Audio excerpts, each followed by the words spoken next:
All right. Thanks for tuning in. You are listening to Gnostic Studies, and we'd like to continue the Gnostic Runology series. Today's class is going to be about Runology and sort of the precursors or historical background from the 1600s to the 1800s. And before we jump into that material, we want to do a quick review of the previous class. As always, feel free to leave your questions or comments in the comments area. Last class, we talked about Nordic mythology and the world tree. We had talked about Odin in the previous Nordic mythology class. This class, world tree. And Yggdrasil is the name of their special tree of existence. Supposedly it comes from Odin's name, Jagr, the deep thinker, and Drasil, the carrier or horse. So really it means Yggdrasil, the bearer of God.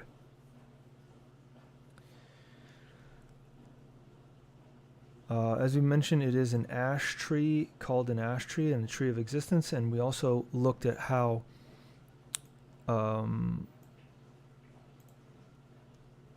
what's his name? The Asker, the first human being, the Adam of Nordic mythology, was also from an ash tree. We talked about the giants and the tree and how there were different aspects, the branches and the roots, and that different worlds exist coming off of those branches and roots.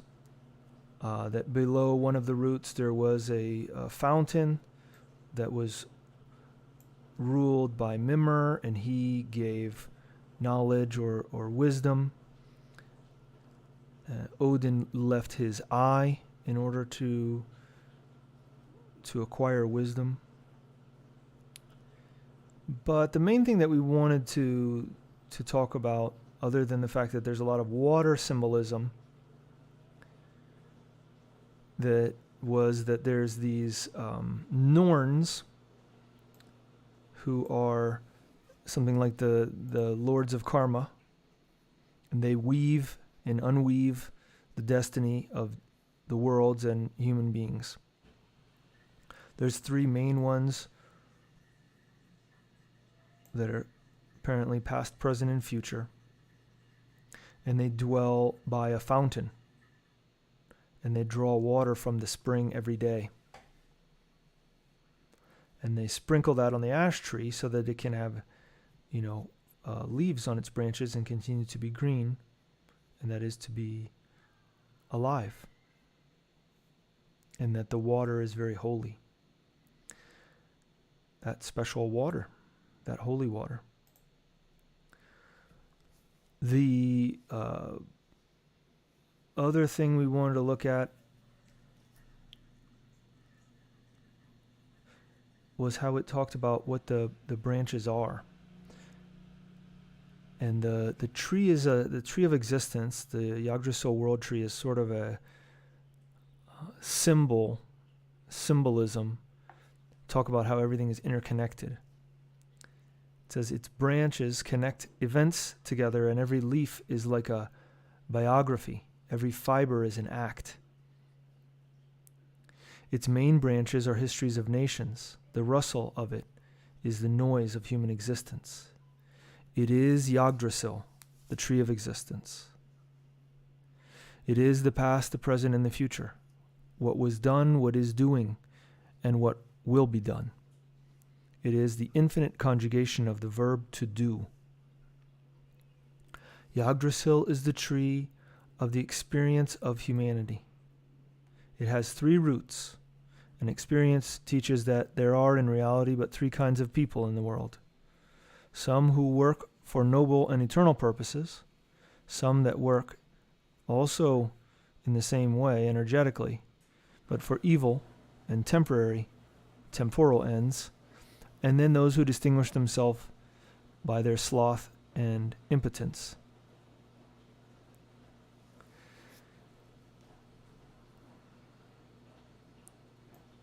There's a deeply laid plan in the universe, a close union between spirit and matter. There is no such thing as an independent life or action. The ends of the threads wherein our life is woven lie deeply hidden in the abyss of the beginning. The mortal individual was merely a leaf who imagines themselves to be something, but is in fact only a bud that unfolds itself and falls from the tree of the universe. The struggle between absolute necessity and free will was an unsolved riddle in Nordic mythology and still puzzles many today. And then we started getting more historical, right, instead of mythological. We looked at the reemergence of runic studies.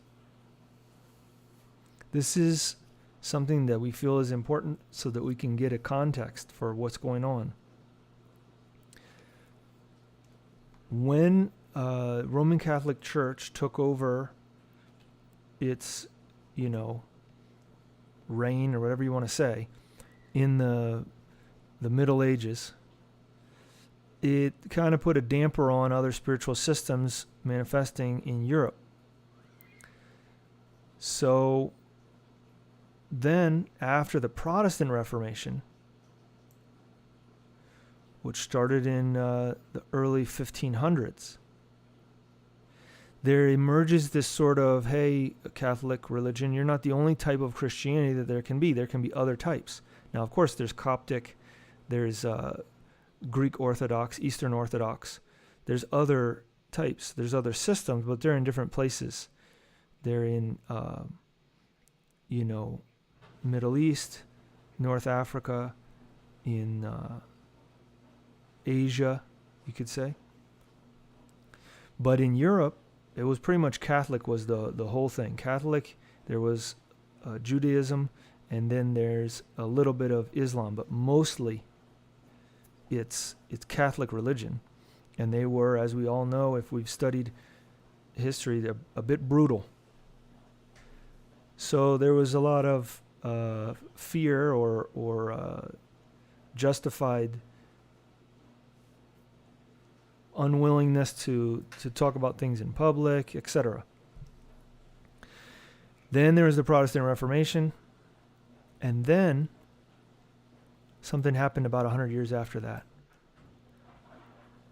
An esoteric or occult current began to emerge in Europe, which we call it Rosicrucianism in English, or Rose Cross Fraternity. And there was 3 books that came out. In 1614, the famous R.C. Brotherhood. In 1615, the Confession of the Brotherhood. And in 1617, the Chemical Wedding of Christian Rosicross. So with these books coming out and them not necessarily having an author, the way that we typically think about those things, right? Like it's not, they were published anonymously, or it was unclear who was publishing the books. They emerge, and then there's a buzz about them. They're trending, you could say, and then people started looking at things differently, because what these books talked about was that there was a secret brotherhood of alchemists and wise people who were preparing to transform the whole sphere, the whole thing in Europe. And the books also asked for others to come forward, and ignited a stream of publications after 1614, maybe about 200 texts, among them Johannes Burrus.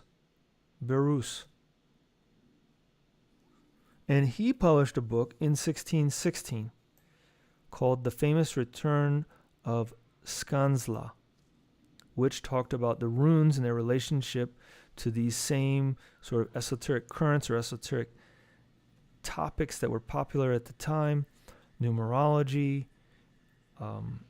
Christian Kabbalah, which is once you understand or you studied Hebraic Kabbalah, you can look at Christian Kabbalah. And just a sort of a symbolic or metaphorical meaning behind letters and numbers and symbols. So we talked a little bit about his history and how he came to be this type of person, that he was able to do this. So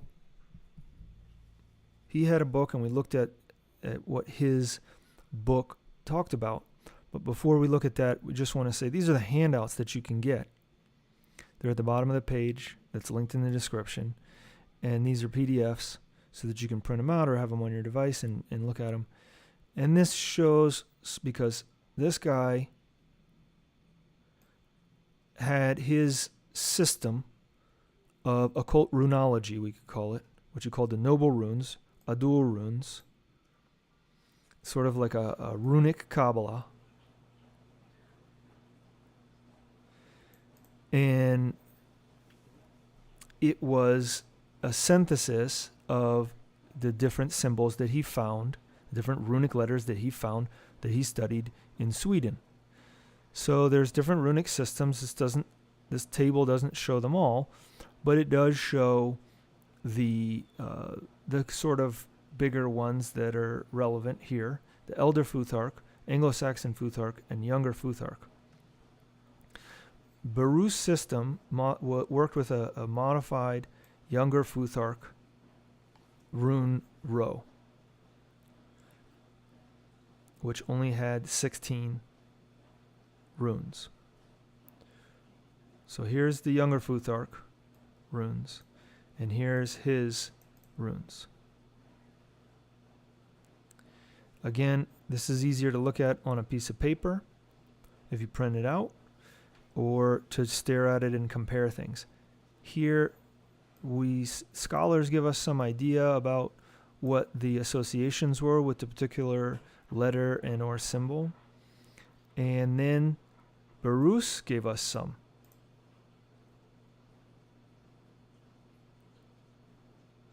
So it's interesting to compare the two and to also just see what his associations are and the numeric association that he gave, numeric value.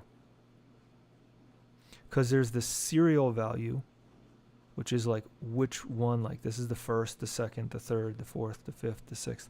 And then there's the numeric value.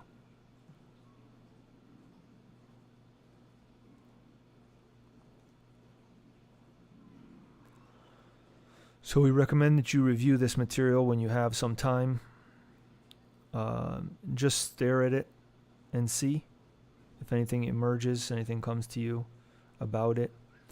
And we want to present his material for the purposes of understanding that back in the early 1600s, he was already saying that the runes are some kind of special system that have esoteric value and teach us about the path to divinity,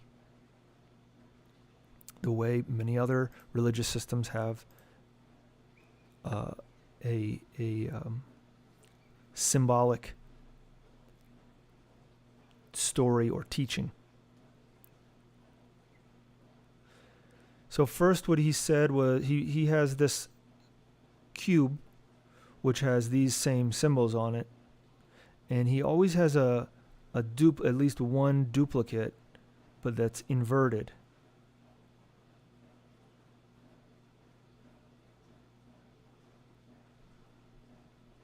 In his row or in his groupings. And then he gave also these symbols, this cross symbol here, and he has the runes on it. So it's supposed to talk about like going through these phases or steps. So you can kind of look at the meaning, look at where he places it in this symbol, this cross symbol, and what it corresponds to, what it means.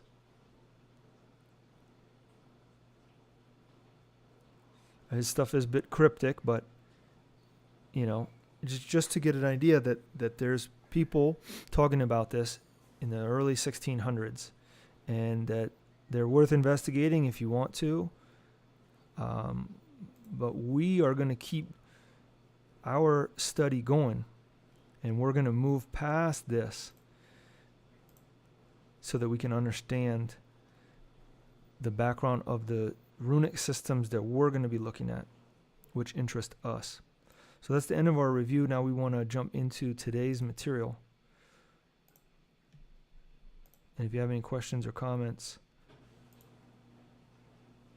feel free to leave them. Good evening. All right.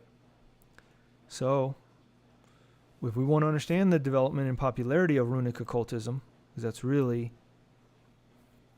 what we're looking at, it's important to see how other esoteric currents influenced European culture prior to this. The most influential seems to have been the Rosicrucian and Freemasonic movements, right? So we talked about how we had the Roman Catholic Christian system, and then we had Protestant system, and then with that, there was able to be sort of a carving out, or a kind of there was a little wiggle room now. Probably not going to get burnt at the stake, or whatever other technique they had, the same way you were 200, 300 years ago. So now let's see what we can publish. That may be why they were publishing them anonymously, so because they were still a little paranoid. But these other systems start to emerge: Rosicrucianism and Freemasonry. And we know that they had an effect on German and French esotericists, who are both of interest to us. Soon after the publication of the Rosicrucian manifestos that we mentioned, right, 1614, 1615, and 1617, the documents are translated into other languages and gave rise to what we now call Rosicrucianism, or the Rose Cross movement. And the manifestos, these three main books, centered around a German doctor and a mystic known as Father Brother CRC, which were identified in the third manifesto as Christian Rose Cross. The manifestos purported to announce the existence of a previously unknown esoteric order, and used an interesting mixture of alchemical, esoteric, Christian, Hermetic, and what we could call Gnostic Kabbalistic language or symbolism. A high point in the momentum of this Rosicrucian movement was when two mysterious posters appeared on the walls of Paris in 1623. The first said, "We, the deputies of the Higher College of Rose Croix, do make our stay visibly and invisibly in this city." And the second ended with the words, "The thoughts attached to the real desire of the seeker will lead us to him and him to us." So now Rosicrucianism, instead of just being some books that were published, is becoming a spiritual and cultural movement throughout Europe. It's the mid 1600s, right? It's the early to mid 1600s. What's going on? It sort of emerges and grows, and then we see about 100 years later Freemasonry. And it may be, or maybe we could say, that Freemasonry is the child of Rosicrucianism. Possibly. Let's look at it. What we now call Freemasonry emerged to a certain extent during the early 1700s. But there's some that say that it became a thing in the late mid to late 1600s. In terms of an official sort of starting point, we can look at the formal foundation of a lodge in England on June 24th, 1717. But again, there may have been other things going on prior to that. With it, the sort of initiation or beginning of Freemasonry occurs, and others are interested. In France, apparently there was a Masonic lodge in 1688, but the first official French lodge of English origin was founded in Paris in 1725. And in Germany, first Masonic lodge was in 1737. So, we talked a little bit about Freemasonry and the Hermetic Masonry series. It's an esoteric fraternity that has some beautiful symbolism. We have to distinguish, like we do with any religious system, we have to distinguish between the symbols that they use and those people who claim to practice that system. The symbols can be beautiful, the system can be beautiful, and the people that practice it can be not beautiful. It just depends. It depends on how a person applies it. So the system is one thing, and the individuals are another. So we don't need to get into the whole, people saying this and that, and this is what's going on. Some of them may or may not have been involved in it. And so it's difficult to talk about these things if we aren't involved in it. But we do have access to a lot of books nowadays. And so we can review the material in those books and see what the symbols were. So that's what interests us, is those symbols. So Masonry is a system that has different degrees or stages or phases that you can study something. There is we could say a play or a thing that goes on. Let's call it a play, an act that goes on, a scene that happens with the purpose of communicating to those who participate in it something deeper than just words. Something symbolic occurs in it.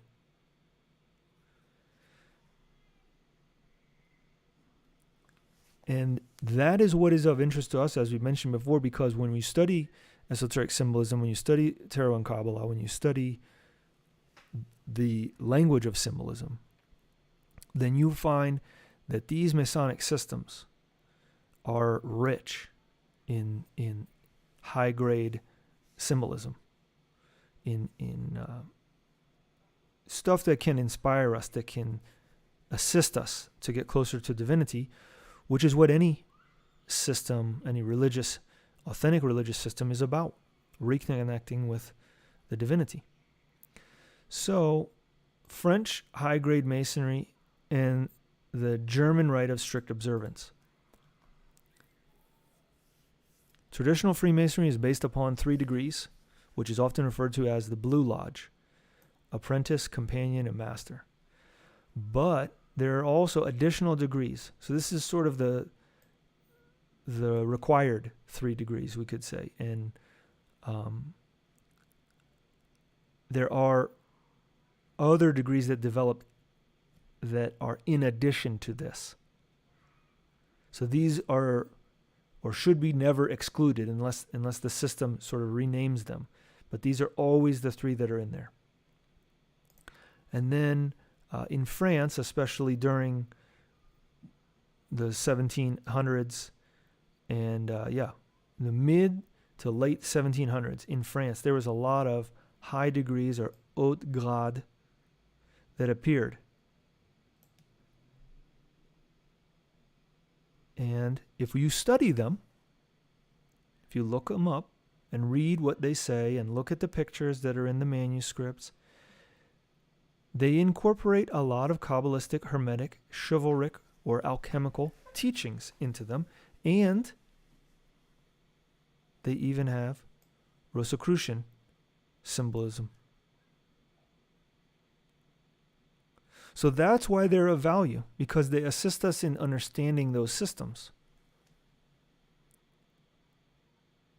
And other things that we would have had to live during that time and experience personally.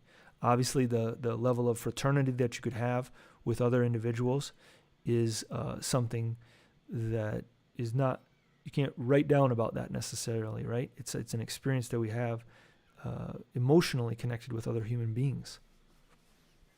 So we can speculate all we want, but the important thing is to extract something useful and not just comment on things that we don't know about because we didn't participate in. So that's why we're taking this approach. So as these French degrees become more and more popular, they kind of start going out. The same way Masonry came over from England into France and into mainland Europe, into Germany, into Spain, Italy, and elsewhere, right? Now the French are making these high degrees, and then they're going out too into other countries. And let's say the French esoteric masonry or high degree masonry has influenced German masonry, and this is connected with an interesting story. So we're going to read you this little story from 1741. A German named Karl Gotthelf Baron von Hund was at the coronation of Charles VII in Frankfurt, Germany, where he was admitted into the Masonic Brotherhood. So things were connected together with the royalty.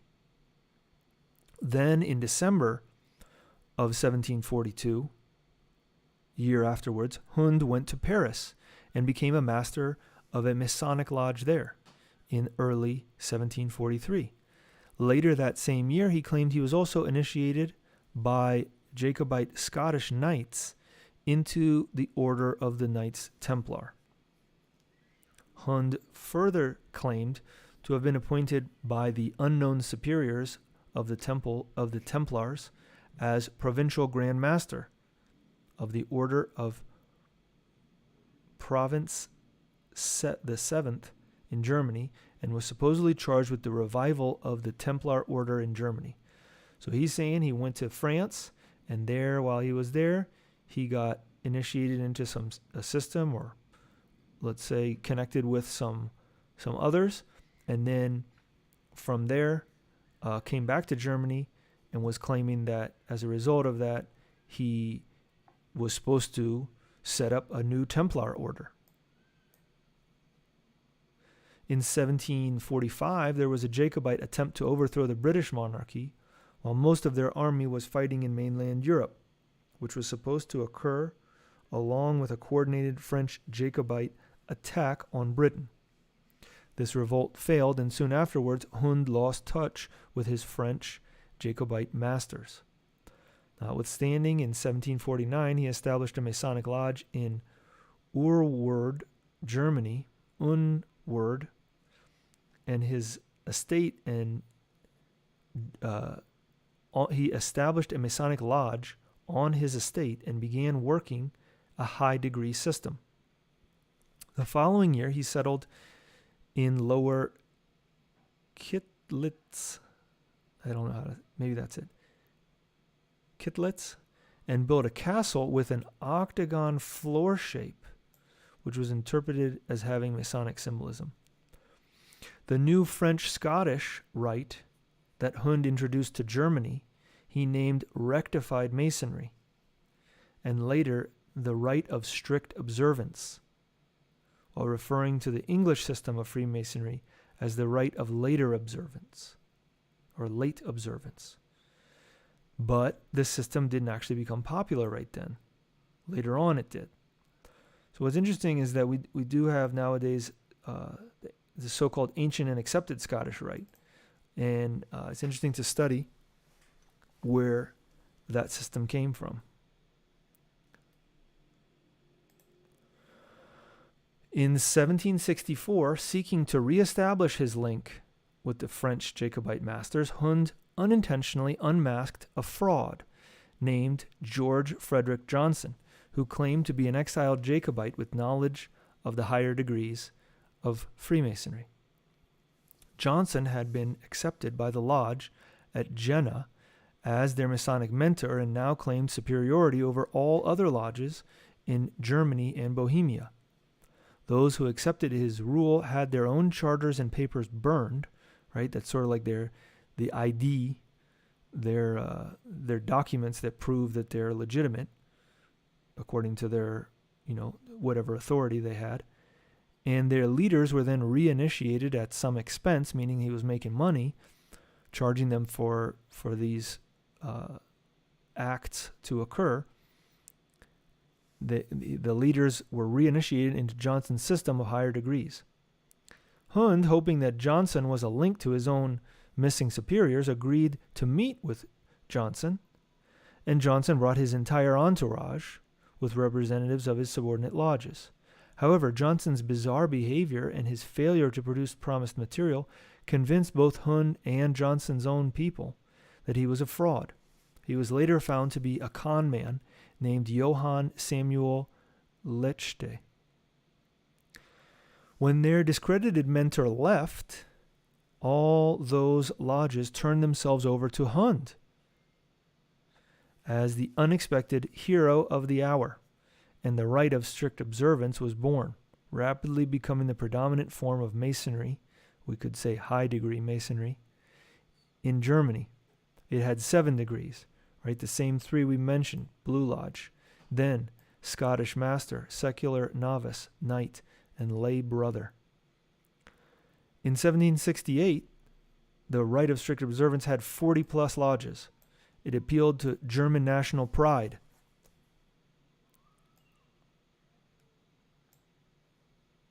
Attracted non-nobility, and was allegedly directed by the unknown superiors, a term that was later incorporated into Martinism. The Rite of strict observance was particularly devoted to the reform of Masonry, and specifically to the elimination of the occult sciences, which at the time seemed to have been widely practiced in many lodges.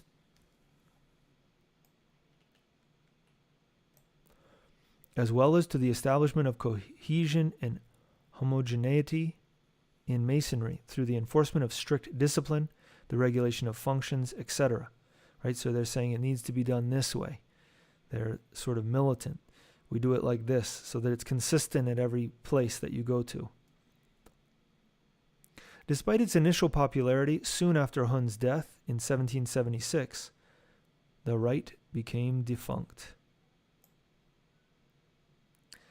So maybe one of the biggest things that we want to look at here is that it appealed to German national pride. So we'll see that, of course, occurs later with the emergence of runic occultism. And also that there's these groups of people that are starting to organize and say that they have a system and it's the best system and we should all be on this system, and then they become popular, and then people are in a position where they maybe have a fair amount of money from that, and therefore they can have some kind of influence. And sometimes there's frauds in there too that are trying to figure out how to take advantage of people, and that aren't really in it to help us get closer to divinity. So about the same time that Hund was first establishing lodges in Germany, there was another Masonic Rosicrucian order named the Golden and Rosy Cross that was founded in Berlin. This organization was said to have included King Frederick William II of Prussia and Johann Christoph von Wollner as members. In contrast to the Rite of strict observance, this order emphasized the need to study and practice occultism, specifically laboratory alchemy and ceremonial magic. The supposed purpose of the order was to regenerate the human being back to their original state, to restore the image of God, and with the aid of Jesus Christ, to fight against the devil and darkness while building the kingdom of light. According to a researcher on the subject, Tommy Westlund, this was accomplished by teaching the members the arts of alchemy, magic, and prophecy through an elaborate degree system. The initiation rituals were influenced by the Masonic Blue Lodge degree rituals, and very often sought to explain alchemical meaning and symbolism hidden therein. In addition, they each had what we could call a purifying aspect. Each degree had a special lodge room with several sections colored according to alchemical stages, and during an initiation, a brother might have to visit several rooms in order to receive certain objects or instructions, which were then brought to the room of the degree he was being received into. And all this was done in a ceremonial manner, with questions, passwords, and signs. Candidates were expected to already be Master Masons, that is, to already have the first 3 degrees. And alchemy was a big part of their studies, and so it was high degree in the sense that it was higher up than just the regular Blue Lodge. And then it had 9 additional degrees. Junioris, Theoricus, Practicus, Philosophus, Adeptus Minor, Adeptus Major, Adeptus Exemptus, Magister, and finally Magus. If you want to click here, it's a link to a degree that's been translated into English off-site, one of their degrees, if you want to look more into it. As a side note, much of the hierarchical structure for the Golden and Rosy Cross order was said to have been used over a century later in some esoteric English orders.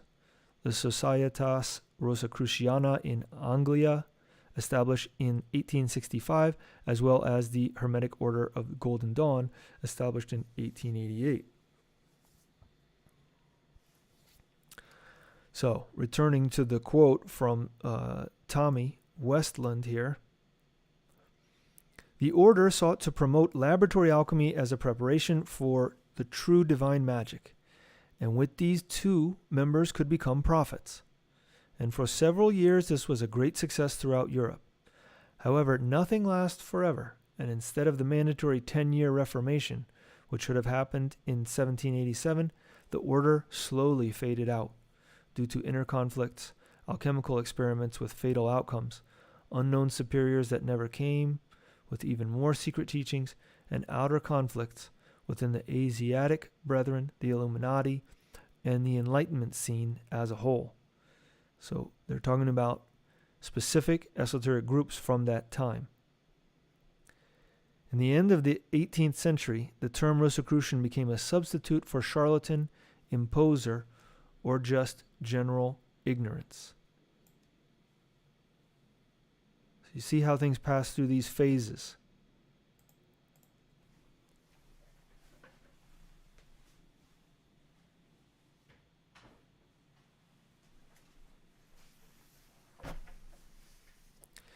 In the mid to late 1700s, we see a huge variety of high Masonic degree systems in France, as we mentioned, but others were imported from Great Britain, Germany, and elsewhere. In the late 1700s and early 1800s, there was an attempt to organize and standardize these various Masonic rites, leading to multiple high degree systems. This is a list of some of them. The French Rite, Adoniram Rite, the Rite of the Metropolitan Chapter of France, the Rite of Wisdom, the Rite of Perfection, the Sovereign Council of the Knights of the East, the Academy of True Masons, the Council of the Emperors of the East and the West, the Consistory of the Sublime Princes of the Royal Secret, the Rectified Scottish Rite, the Philosophical Scottish Rite, the Ancient and Accepted Scottish Rite, the Memphis Rite, the Mizraim Rite. Many of these orders did not survive another 50 years into the mid-1800s, but luckily their rituals were preserved in manuscripts and other published forms and can be studied today.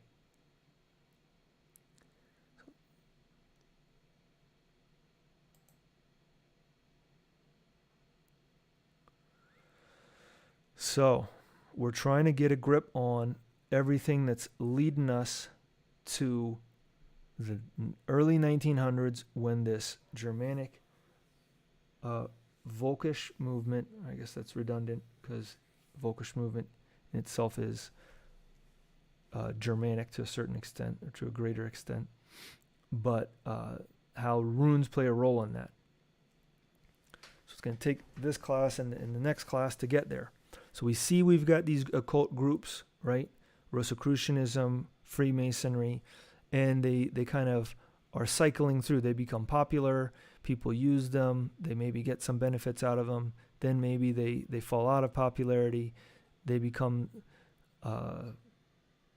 synonymous with, or a sort of a joke to the public, and then they kind of fade away. And then another system emerges and tries again. And this is something we talked about in the Ancient Mysteries series, that religious forms pass through different phases. They're born, they grow and they multiply, then they divide, and then they die. And when they die, what it means is that they're no longer a vehicle for the teachings, for the real teachings that assist us in getting closer to divinity. But returning now to 1800s, or I should say, I guess we were looking at the 1700s. We want to look at some more religious movements, cultural changes that influenced and participated in the way that Europeans were at that time, that their culture, so that you could understand why they would do certain things. So we're looking at the currents in Europe leading up to and during the 1800s right now, with the popularity of Freemasonry beginning to decline by the mid to late 1800s. Space started to open up for other groups to make an attempt at holding the torch of spiritual reform in Europe, right? Because we're still trying to reform from the damage that occurred to we could say, collective consciousness of the Europeans, and of course they did it. The Roman Catholic Church did it to others as well, but that occurred there because of the shock and the violence that was carried out supposedly in the name of the divinity that we call the Inquisition, right? So they're still trying to fight against that and say, you know what, we know that God isn't like that. What is it? What is God, right? What is divinity? So these other systems are emerging, trying to hash that out. Now some new esoteric, spiritual, or religious currents become popular that will play a role in the emergence of Runology in the 20th century. And these are the Spiritualist movement, a combination of the ideas of Swedenborg, highlighting personal revelation, and Mesmer, emphasizing energetic healing. The Odic force, Reichenbach's idea of a vital force or forces that emanate from all living beings, somewhat similar to Mesmer's living magnetism, and the Theosophical movement, bringing Eastern ideas to Europe and to the West in general, and with it, the popularity of esotericism and occultism. And we'll see that from the Theosophical movement also emerged the Anthroposophic movement and a lot of different systems.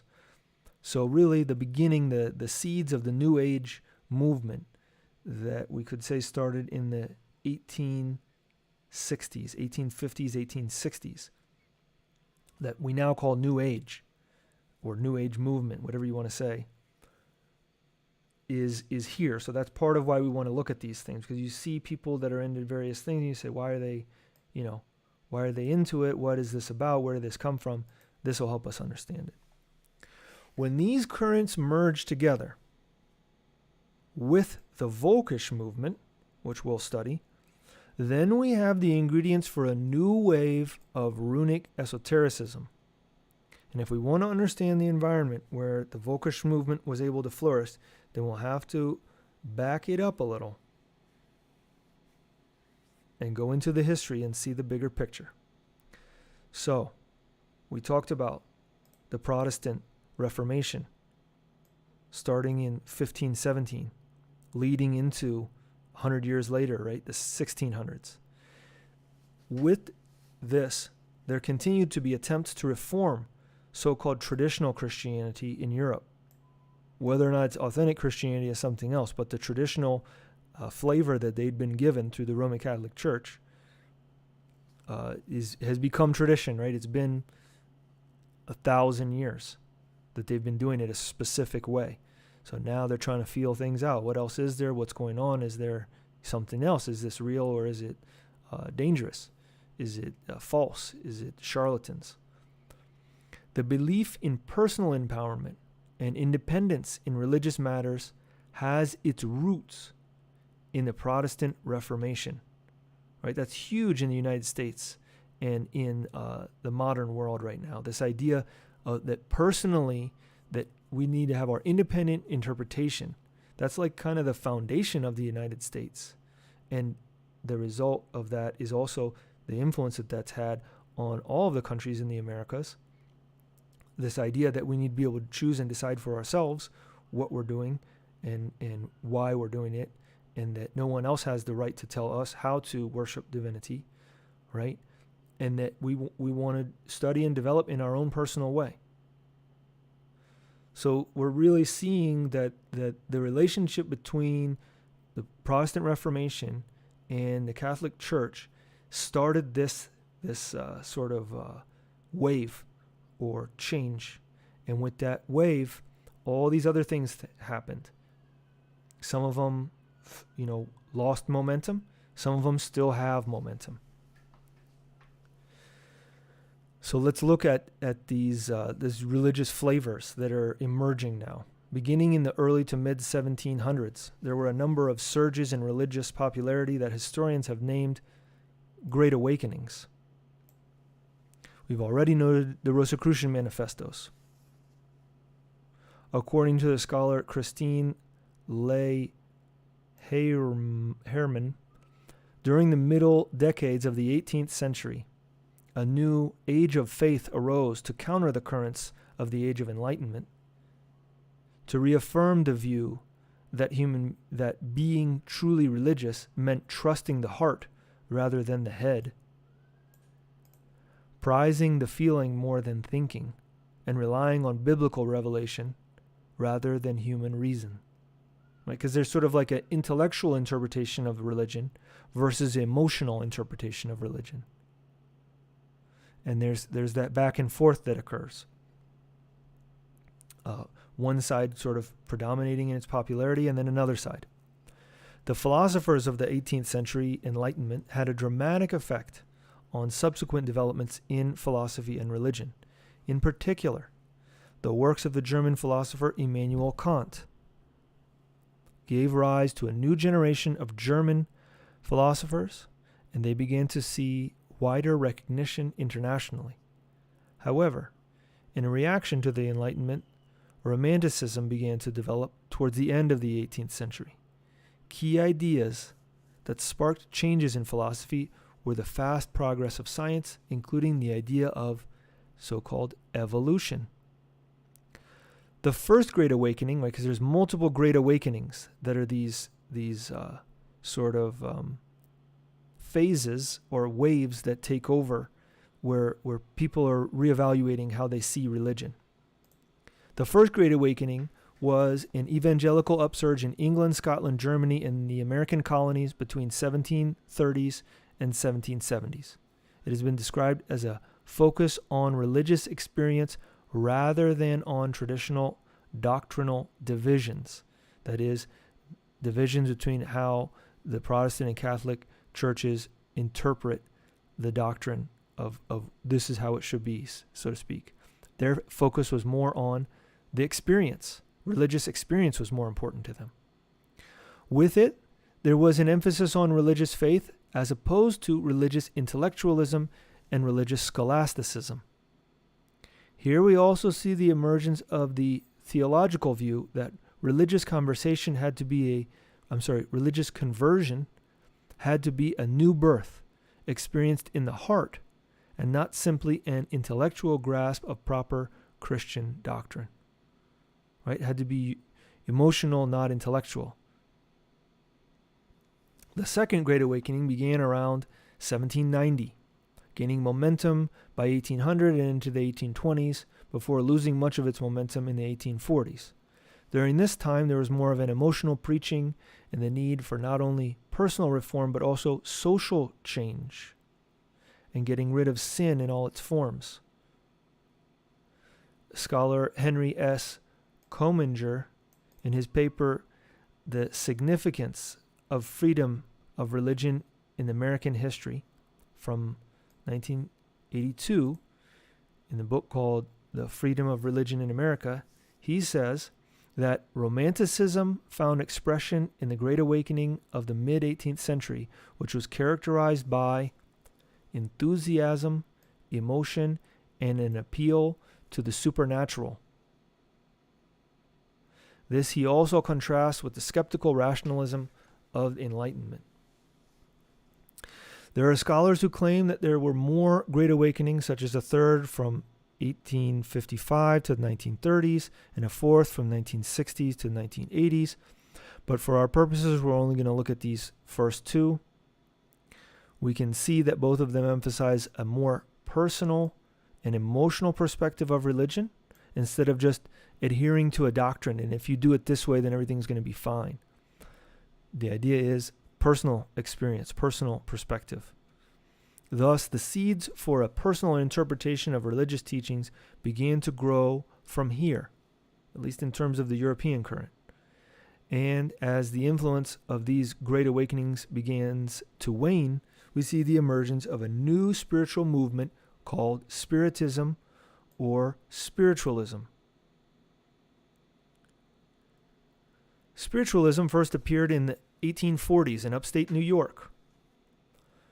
Earlier religious movements such as Millerism and Mormonism had also emerged from this area during the Second Great Awakening. Many believed that this area was a special place where direct communication with God or angels was possible. Upstate New York. Spiritualism was concerned with the afterlife and communicating with the spirits of dead people, whom they called disincarnated humans or simply spirits. Central to their system is the idea that spirits are capable of growth and perfection, progressing through higher spheres or planes, and that the afterlife is not a static state, but one in which the spirits evolve. Right? So you see they're combining the concept of evolution, a sort of scientific concept, with religious or spiritual concept. Here we see the emergence of the idea that a disincarnated person can continue to develop after death, something like a spiritual evolution. One of the reasons spiritualists were interested in contacting spirits was the idea that spirits can provide knowledge about moral and ethical issues, as well as about God and the afterlife. Many believers, therefore, speak of spirit guides. How about that? That term. Now you're seeing where that term comes from. Specific spirits, often contacted and relied upon for guidance. Spiritualists believe that those they called spirit mediums are gifted with the ability to communicate with spirits. However, anyone may become a medium through study and practice, according to them. According to spiritualists, anyone may receive spirit messages, but formal communication sessions or seances are held by mediums whereby they claimed to directly receive information. Okay, just to back up, Gnosis does not agree with giving up your spirit, your body, your organism, to another entity to let it take over and you not be in control, which is what a medium often does. So we're not in any way proposing this as an authentic system. We're studying it so that we can see how this merges to create another system. For spiritualists, the writings of Emanuel Swedenborg and the teachings of Franz Mesmer provided an outline for accessing direct personal knowledge regarding the afterlife, the spirit world, and the supernatural. Swedenborg was a Swedish Lutheran theologian, scientist, philosopher, and mystic, who was best known for his book on the afterlife, named Heaven and Its Wonders, and Hell from Things Heard and Seen. This book is often simply called Heaven and Hell in English translations. Prior to his spiritual career, Swedenborg was an inventor and a scientist. But at 53, he entered into a spiritual phase where he experienced dreams and visions, which began on April 6th, 1744, Easter weekend.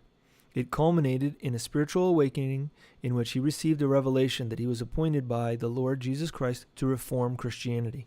So he's got his flavor of Christian reformation.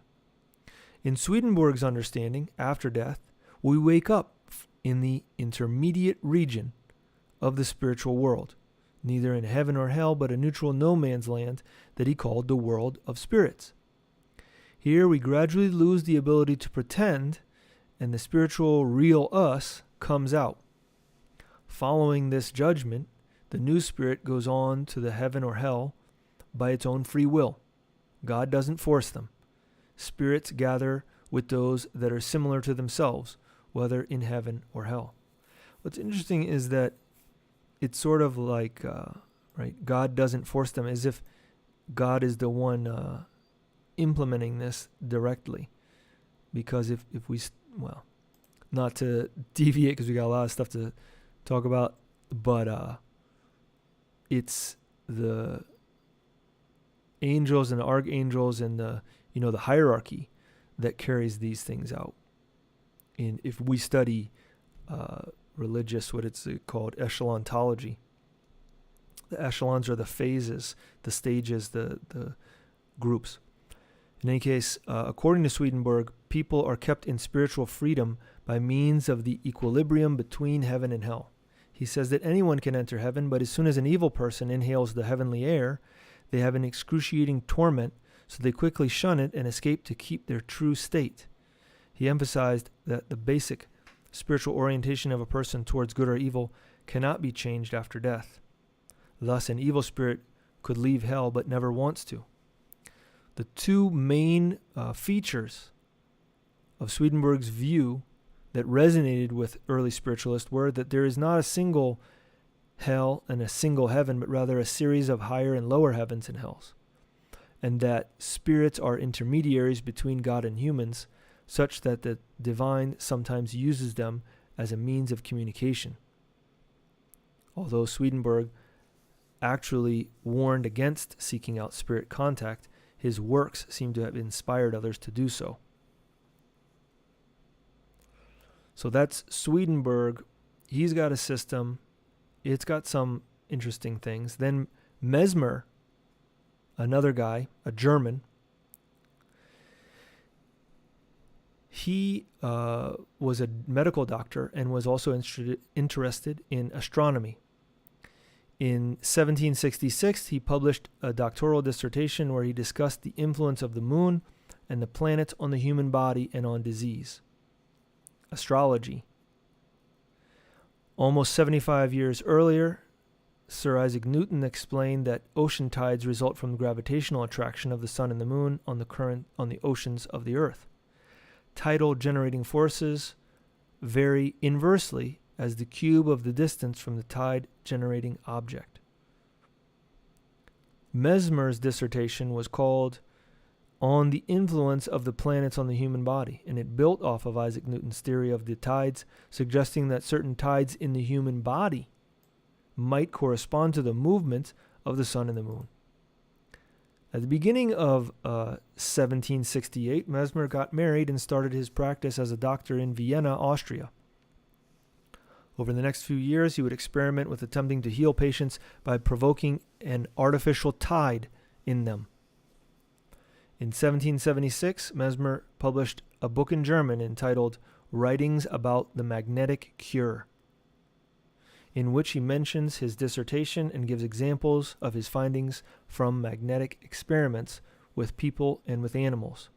The following year, after partial success in curing the blindness of an 18-year-old musician, Mesmer decided to leave Vienna. He moved to Paris, France, and rented an apartment and established a medical practice there. And there it is said that he was often visited by Mozart. In Paris, he published a French-language book called Memoir on the Discovery of Animal Magnetism in 1779 with the help of one of his French students. At the end of this book, he gave 27 propositions or axioms regarding magnetism. Mesmer's magnetic theories center around a natural energy transference that he says occurs between all animated and inanimate objects. For him, this visible natural force was possessed by all living things, including humans, animals, and vegetables. He also believed that this force could have physical effects, including healing. Mesmer's ideas attracted a wide following between 1780 and 1850, right? Same time that there's a lot of Masonic orders, and continued to have some influence until the end of the 1800s. Although he did not contribute religious beliefs to the spiritualists, some of his techniques, later known or acquired the name of hypnotism, were used to help induce trances, and through these trances, subjects often reported contact with supernatural beings. This is the last little section we're going to look at. Reichenbach's Odic force. Baron Dr. Karl Ludwig von Reichenbach was a notable chemist, geologist, metallurgist, naturalist, industrialist, and philosopher. Towards the end of his life, he dedicated himself to research on a field of energy combining electricity, magnetism, and heat.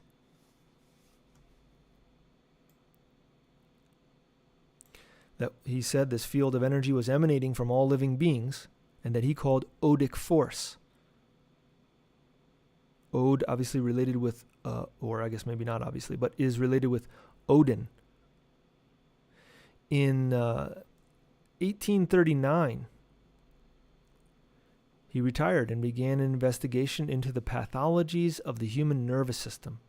He studied neurasthenia, somnambulism, hysteria, and phobia. At the time, there were reports of these conditions that they were affected by the moon.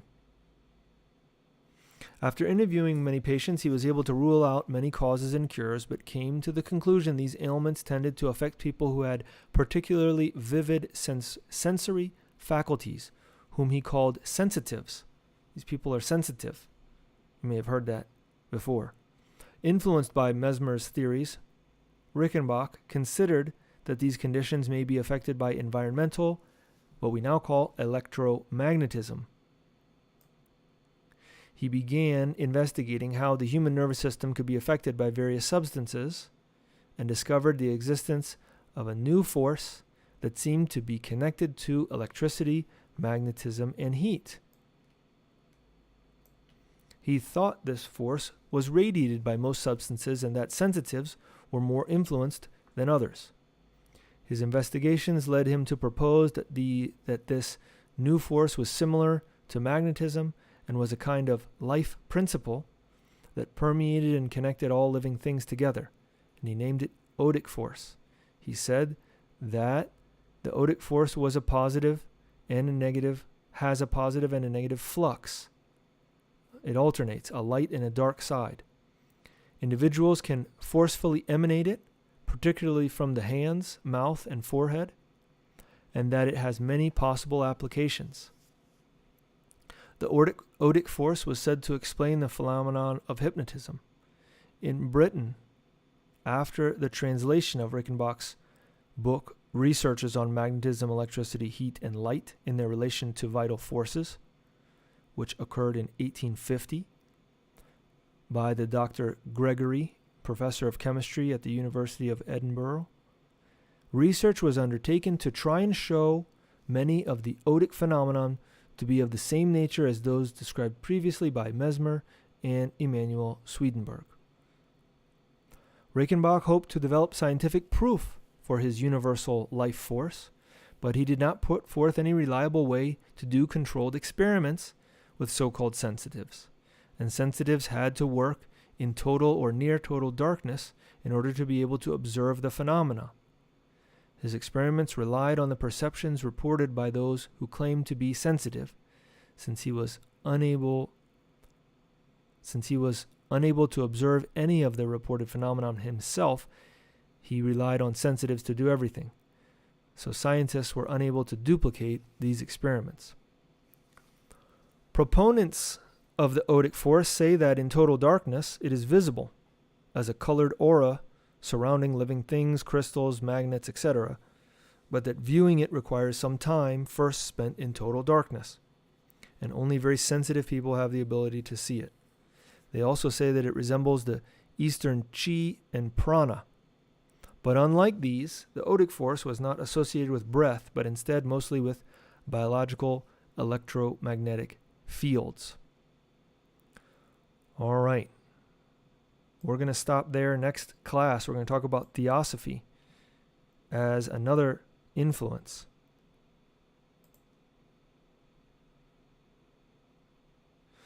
But for today, we're going to hold it there. If you have any questions or comments, please feel free to leave them. Look, we got some comments here.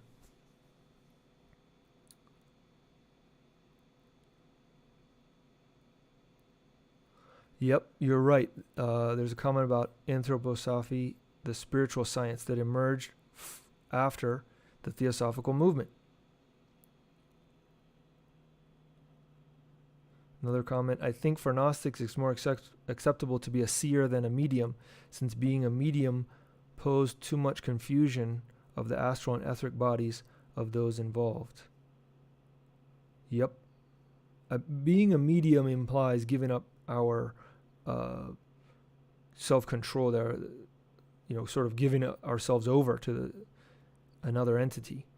And what you often find when you analyze these people that channel spirits is that the teaching is inconsistent. It may be consistent with itself, but it's inconsistent with our experience, in the sense that they teach that things are just going to happen, right? It's like it was saying in Swedenborg's system, like either you're good or you're bad, and there's nothing you can do to change. And so there's not really a whole lot of free will involved. It's like, just play your part. Just you don't need to do anything. You just need to just stay where you are. Or I've heard someone say, we're all like these puzzle pieces, and we just need to figure out the puzzle piece that we are and understand that and keep that role. Versus Gnosticism, which says we are what we are right now, but we can transform ourselves and convert ourselves into something else. And that requires giving up being who we are now in order to become what we're not, in order to become something new. So when we analyze the teachings, they sort of just justify staying the same versus authentic esotericism, authentic occultism, authentic Gnosticism, which is about transforming ourselves, really becoming a different being than what we were, than what we are. So we certainly do not recommend those spiritualist or medium practices, but we're studying them because of the influence that they've had on the New Age movement and on the Volkish movement and theosophy that we'll see in the next class. So if you don't have any more questions or comments, we're going to cut it there. We want to thank you for your attention, for your being here with us live, if you are, and if you're listening in the recording, for your attention listening. We hope that it's been helpful. If you have any questions or comments, feel free to email us, gnosticstudies@gmail.com. And until next time, we want to wish you the best in your esoteric work.